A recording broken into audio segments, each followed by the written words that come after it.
Hey guys, how you doing? Drew here. I'm sure you're all going mad being stuck at home, so we thought we'd give you something to do. Something that I like to do and have always liked to do is to get outside, take some photos. I've assigned myself a challenge. Some of you might know I probably have too much camera gear. I'm just going to use my old phone. It's an iPhone 6. And it's just to show that it doesn't matter what camera you have, anyone can go out and take nice photos and have a bit of fun with it. Hey girls, say hi. Good job. So what I like to do is to just get out and see what I find interesting. To keep things pretty simple, I'm just going to go with patterns, shapes and colour. They're things that are in every yard, and if you go and try and look for them, I guarantee you'll find it. So one of the things that I found is my little oregano bush. So you can see here why I first liked it. It's just a lot of green, a lot of pattern, a lot of repetition. What I'm going to do is just fill the whole frame with all the leaves.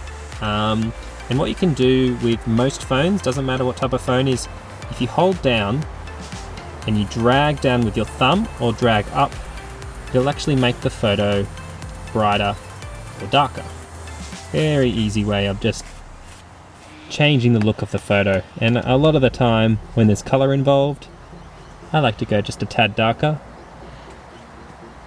And take a photo there. Okay, so I gathered a lot of people will be using their devices, so I'm not going to do anything on a laptop. I'm going to do things on a device, because that's probably where we're all at now. These are the two photos I got, which I ran through. You can see this one's just a touch darker by sliding my finger down, but I'm going to go with this brighter one. And what I thought I'd show you is just a few apps that I like to use when I'm editing photos. They're all there. Take a screenshot if you like. I'm going to work with Snapseed. I think it's a really easy one to dive into. And you can see here I've already done all the hard work.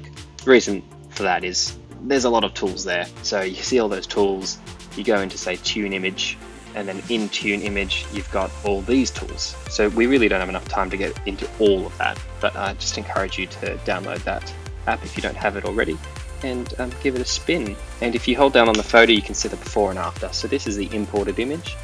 You can see I've actually rotated it. I can quickly rotate it again just so you get an idea of what I've done. And all I've done is increase contrast and deepen those shadows, and that's just so that the repetitious leaves kind of stand out a little bit more. And I like to rotate it because we read images from the top down, and up the top there is sharper than the bottom, and so it helps if your photo starts out sharp, then people stay interested. Okay, so we're going to save a copy, which will now appear in our Photos app, and we can just switch back to Photos, and down the bottom we have our new photo.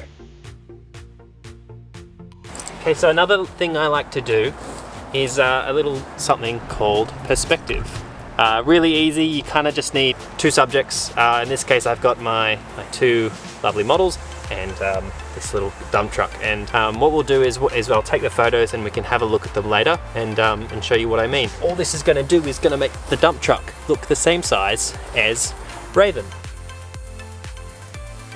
So I thought this one probably needed a bit more of an explanation. All I've done is put in the dump truck right in the middle, right down the bottom, and I got down low enough so that it looks like the two girls are actually sitting inside the truck. Okay, so the other thing that you can toy around is setting. If you're a technical person and you might want to explore what all the functions of your camera do, phones have lots of functions that you can play around with. One we're going to play around with today is going to be the timer function. Again, I'm just looking for interesting angles, I'm looking for interesting things, and when you're out in the yard, I think it's really interesting to see what it would be like to be a bug or something really, really small. And thankfully phones nowadays can help us achieve that. So let's take a look. I'm going to access the timer function. It should be really easy to locate, but if you're using a camera, then maybe ask your parents, have a look around on the net. I'm sure there's plenty of information out there. As you can see, I'm in the garden, but I know where to tread. So if you really need to go to the garden, make sure you ask your parents, please. And yeah, that would be ideal. Please don't blame me for any trampled agapanthus. So I've set the timer to 10 seconds. Now I'm gonna place it down, and it's just it's looking directly up, and it looks like I've got some helpers.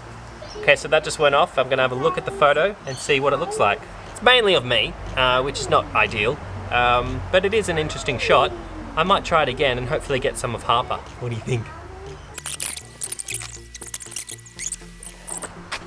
No, not that one. That angle didn't really work, and that's okay. That's just what happens. Hey Harps, come around here. Come on.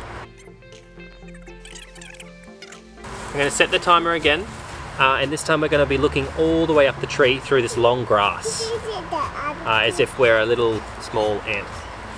So this is the photo I got of Harper at the tomato bush. At first I didn't like it when I was looking on the phone, but later I thought it looked quite interesting.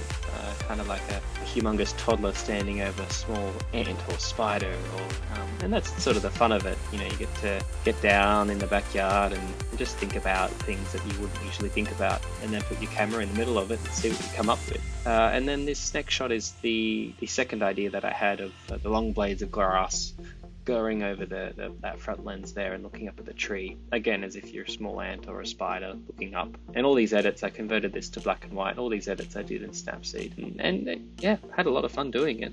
Okay, so now we've experimented with some shape, some perspective, and some settings on our cameras. In this case it was the timer. I'm going to try one more thing, and it's called macro photography, and basically it's getting as close as your camera will allow to your subject. So I'm going to go with shape, texture, color to try and make a good shot. So it was originally these veins that I was attracted to. Look, there's no real rhyme or rhythm to it. At first, try to get all the veins inside, and then I tried to focus in on one vein in particular. And then I ended up being attracted to some of the shadows that it's casting on itself. And that was all just by looking at the screen and shifting the camera so that I could see exactly what was going on. That's basically the technique. It's kind of trial and error in a way. And it's okay to take a photo and not to like it. Just make sure you give it a little bit of time and don't give up. And even if things are hard and busy and hectic for you, just keep trying. You want to cuddle? Okay. Well, that's it, guys. That is my 5 tips with 5 photos. I hope you enjoyed it, and just remember that it doesn't matter what gear you have. It doesn't matter if you're going on a walk or if you're relegated to your backyard. You can do something and you can take photos. Just remember to keep it simple. Concentrate on some shapes, some patterns, some color, some perspective.